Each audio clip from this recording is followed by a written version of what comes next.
É isso. Bolsonaro centrado, professor. Não dá para cair nessa história, né? É um Tarcísio de Freitas com o sobrenome da família. É exatamente o que ele está propondo.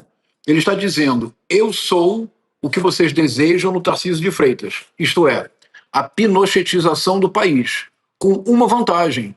Eu potencialmente tenho os votos que o meu pai possui e que o Tarcísio de Freitas não tem e que nenhum outro nome na direita pode dizer que tem os mesmos votos do Jair Messias Bolsonaro, que, bem ou mal, perdendo em 2022, obteve 58 milhões de votos, o que é uma soma assustadora. Mas o que é mais irônico, Roberta, Rodrigo, Chico, é que o que o Flávio Bolsonaro está dizendo, ele está dizendo o seguinte, eu sou tudo aquilo que meu pai não foi. Eu serei um Bolsonaro sem ser Jair Messias. Isto é, se no primeiro momento foi a Michele Bolsonaro que escanteou o marido e tentou assumir o protagonismo político, agora, Roberta, é o próprio filho que está dizendo eu quero me afastar do legado do meu pai. O que eu quero o sobrenome? Por quê?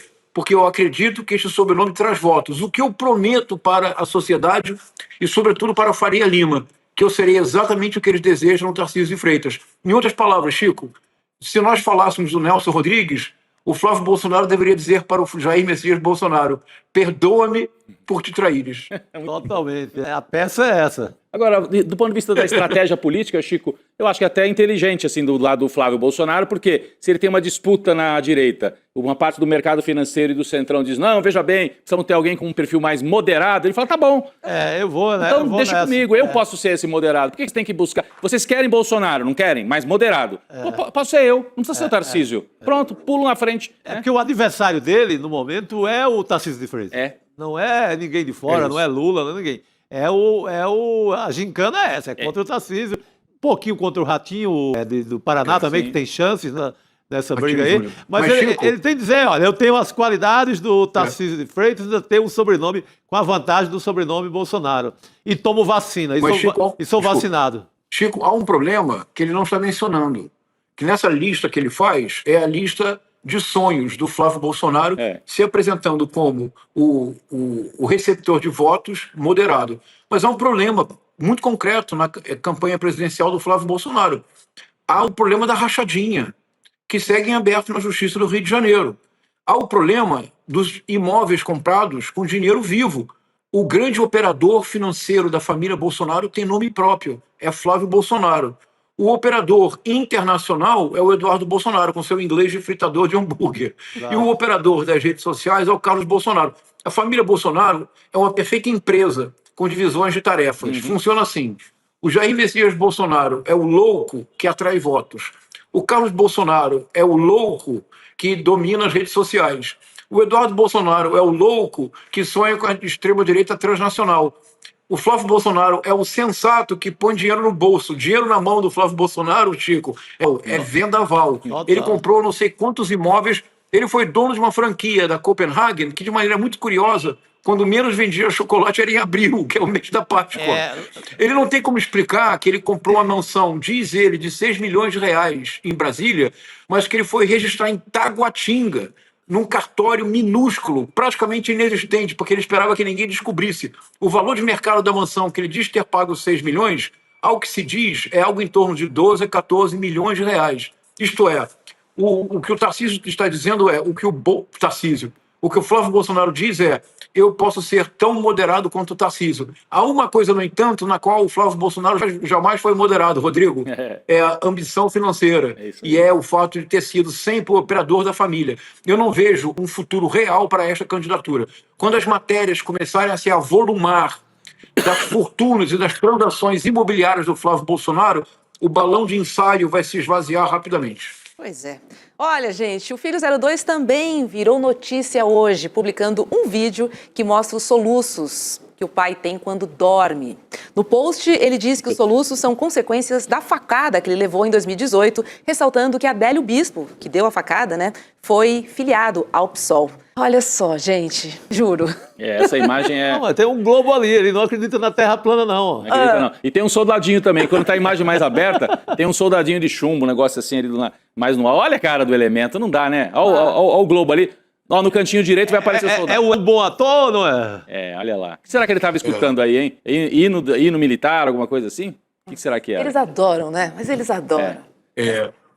Olha, Roberta, se a produção conseguir agora, ela poderia procurar uma imagem de um pintor renascentista italiano, mestre da perspectiva, chamado Andrea Mantegna, que tem um famoso Cristo, que é exatamente essa imagem.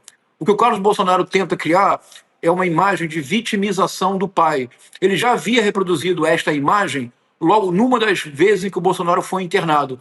É uma das telas mais famosas da pintura ocidental, porque é um verdadeiro exercício de perspectiva.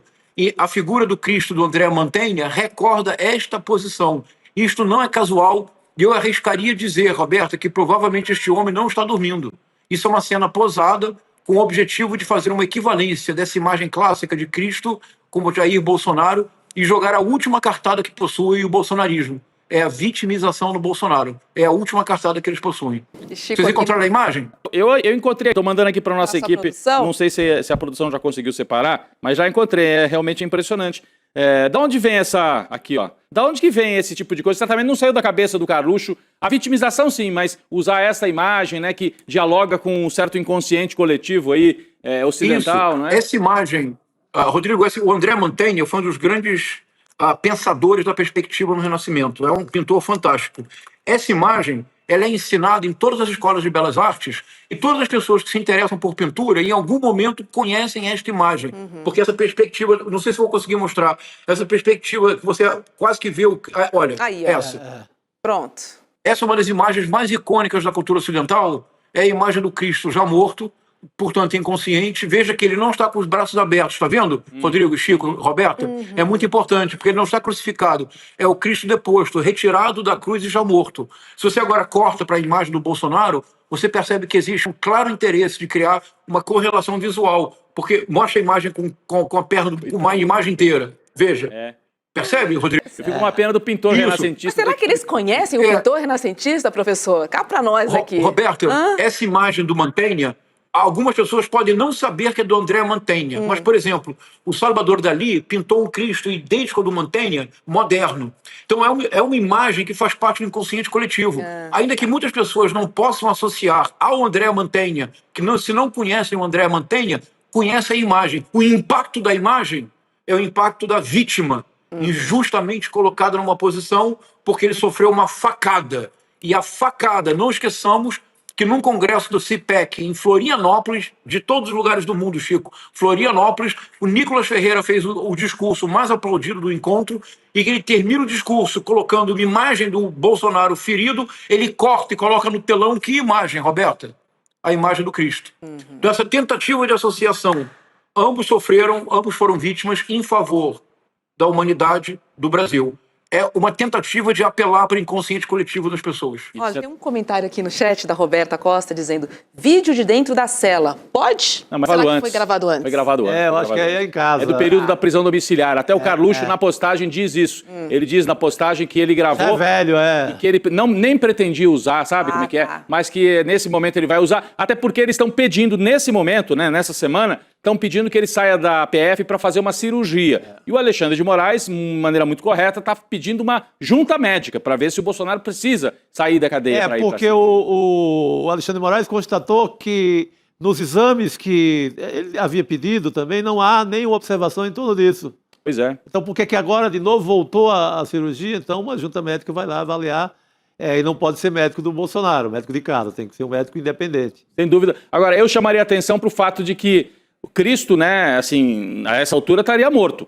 Então ele está quase que matando o Jair e pedindo que ele ressuscite. É isso, mais ou menos isso, né? Já está lidando com ressuscitar. Isso. Por isso mesmo, Rodrigo, politicamente vocês concordam que inelegível por 8 anos, politicamente o Jair Messias Bolsonaro está, por assim dizer, politicamente sepultado. É isso. Perfeito. O que se trata agora é de ressuscitá-lo, que é a vitória maior do Cristo, é a ressurreição. É muito ardiloso, na verdade, é muito ardiloso a maneira como trabalha a extrema-direita. Pois é. E agora, professor, vamos traçar um paralelo das estratégias da extrema-direita com a peça Ricardo III, de William Shakespeare? Vamos, professor? Vamos. O senhor lê o original em inglês e na sequência eu leio a tradução? Eu vou dizer o original, assim? Roberto. Eu tenho de cabeça, eu vou dizer para você original, você lê a tradução, pode ser? Caramba, eu tô quase pedindo pro Chico ler William Shakespeare, que eu acho que é a cara dele, viu? Não, eu mesmo é fiz a tradução, é assim. Olha, a cena é a seguinte, o Ricardo III é o grande vilão do teatro shakespeariano. E é uma novidade muito grande no teatro elisabetano. Porque o vilão usual, o modelo do vilão é o Iago, é o vilão dissimulado. É aquele que a todos engana e todos creem que ele é amigo, leal, sincero. Só se descobre a vilania do Iago no último ato. Em Ricardo III, Shakespeare ousou, Roberta, e a minha intuição é que ele antecipou o mundo que nós vivemos no século XXI. Porque o Ricardo III entra no palco e ele afirma o que ele é. Ele diz assim, I am determined to prove a villain and hate those idle pleasures of these days. Continuo? Sim. Deixa eu ler a tradução aqui para o pessoal pegar. Tramas urdir, conjecturas perigosas, ébrias profecias, mentiras e ilusões, para criar, entre meu irmão, Clarence e o rei, ódio mortal de um contra o outro. Muito bom. Fecha aspas. É isso. Olha só, Roberta, Chico, Rodrigo, o Ricardo III é o irmão mais novo da família que chegou ao poder depois do final da Guerra das Duas Rosas. Agora eles chegaram ao poder. O Ricardo III, no entanto, é um homem deforme, um braço maior do que o outro, ele é coxo, ele tem uma corcunda pronunciada, ele é muito feio.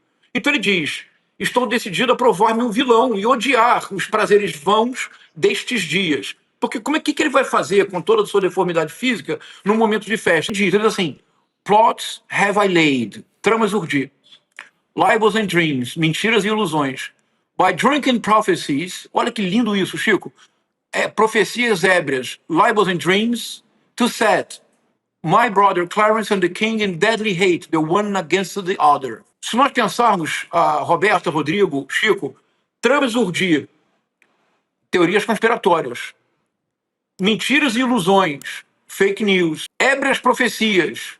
Qual é a finalidade? O que ele pretende criando esse conjunto de narrativas mentirosas que cria uma ilusão?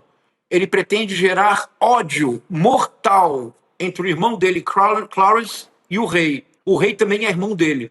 Então ele anuncia ao vivo, direto, na primeira cena do primeiro ato, todas as vilanias que ele praticará. E, Roberta, ainda assim ele chega ao poder.